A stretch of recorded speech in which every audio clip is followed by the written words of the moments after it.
Salut tout le monde, nouvelle vidéo aujourd'hui. Aujourd'hui, je vais vous présenter une decklist Burn Ammon.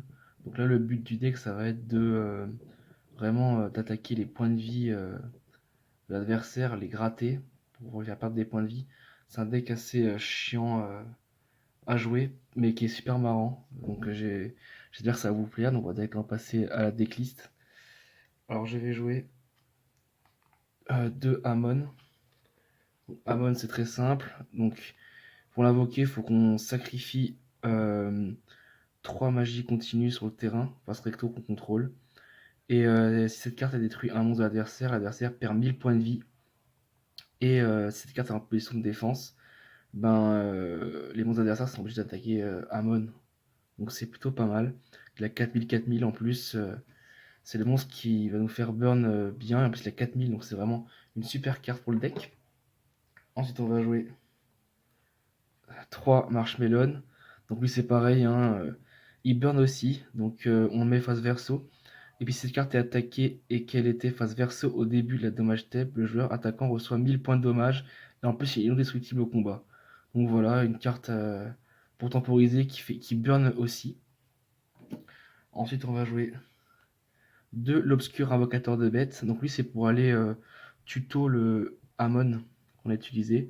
Donc on peut sacrifier cette carte et invoquer spécialement donc un Ouria ou un Amon ou un Raviel. Mais nous, c'est plus Amon qui nous intéresse depuis notre main ou deck, en ignorant ses conditions d'invocation. Donc pas besoin de sacrifier 3 magies continues, du coup c'est super fort. Et on peut aussi le bannir pour récupérer un Amon dans le cimetière. Donc voilà, c'est une carte qui permet de tuto Amon, la carte clé du deck. Ensuite on va jouer une sphère explosive. Donc, elle pareil, on la met face verso, et puis si elle est attaquée, elle s'équipe au monstre adverse. Et au prochain tour, le monstre adverse sera détruit et l'adversaire perdra le montant de l'attaque du monstre qui a attaqué.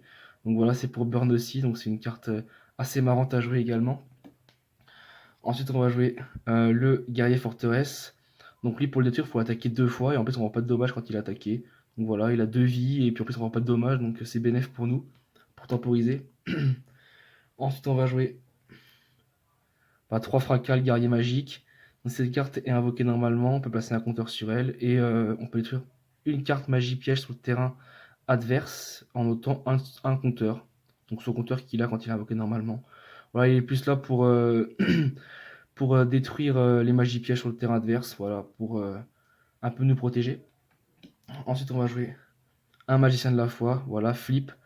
Donc, quand il est invoqué comme ça, voilà, il est attaqué, et ben on va pouvoir aller tuto une carte magie de notre cimetière et la envoyer à la main. Voilà, pour récupérer les magies continues que je vous présenterai juste après les monstres. Ensuite, on joue un beau gagnant. Donc, durant chacune de vos standifaces, infligez 600 points de dommage au life point de votre adversaire. Voilà, pareil, c'est pour burn aussi l'adversaire, c'est assez marrant à jouer. On joue un footballeur de combat. Bon, lui, c'est juste pour avoir les 2100 de défense pour nous protéger un petit peu. Voilà, c'est tout. Maintenant, on va passer aux cartes magie. Donc, on va jouer 3 canons ondulatoires. Donc, durant votre main phase, vous pouvez envoyer cette carte face recto au cimetière. Infliger 1000 points de dommage à votre adversaire pour chacune des standy phases qui sont passées depuis que cette carte a été activée. Donc, voilà, si on arrive à tenir 8 tours avec cette carte sur le terrain, on l'envoie au cimetière et l'adversaire perd 8000. Par contre, si elle est détruite avant qu'on active cet effet, ben voilà, ça retombe, il perdra rien l'adversaire. Donc il faut vraiment la jouer au bon moment et activer son effet vraiment au bon moment. Pareil, c'est une carte magie continue, on l'utilise pour invoquer Amon. Ensuite, on va jouer la carte terrain, donc 3 paradis perdus.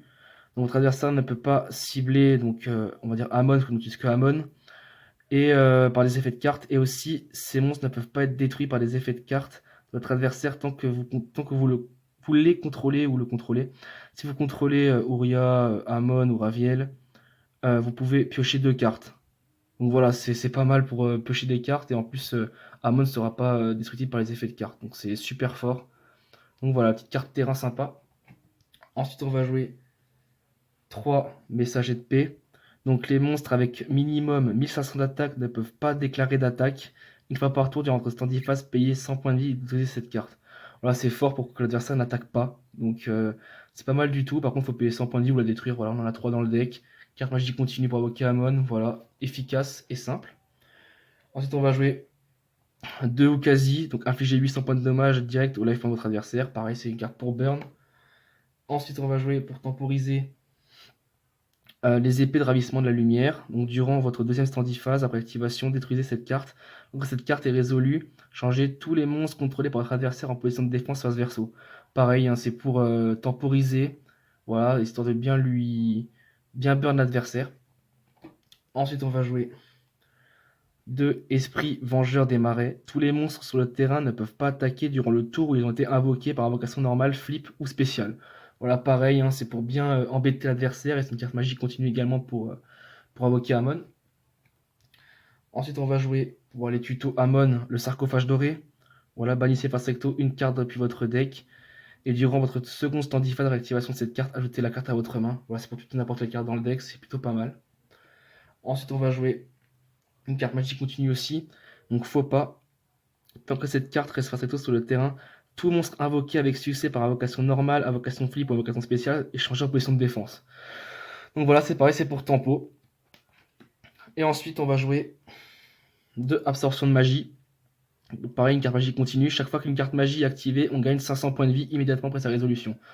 Donc voilà, hein, par exemple, le messager de paix où on perd 100 points de vie pour activer la carte, bah là, avec ça, on gagne des points de vie, donc 500. Donc c'est bénéfique pour nous. Ensuite, on va jouer une unité de ravitaillement et un masque du maudit. Masque du maudit, le monstre équipé ne peut pas attaquer, puis il perd 500 points de vie à chaque fois qu'il joue. Et unité de ravitaillement, c'est une fois par tour, si un plusieurs monstres qu'on contrôle sont détruits au combat, ou par l'effet on peut piocher une carte. Voilà, des cartes magie continues. Lui c'est équipement, mais lui c'est continu. Voilà, c'est assez marrant. Et puis on joue que 2 pièges dans le deck. Un brouilleur magique et une tornade de poussière. Voilà, tornade de poussière, on peut détruire une carte magie ou piège contre votre adversaire. Et brouilleur magique défausse une carte pour détruire une carte magie sur le terrain. Voilà, c'est tout pour ce deck. J'espère qu'il vous a plu, hein. C'est un deck vraiment fun et marrant. Je voulais vraiment vous le présenter. Voilà, vous pouvez vous abonner et laisser un like. Bye.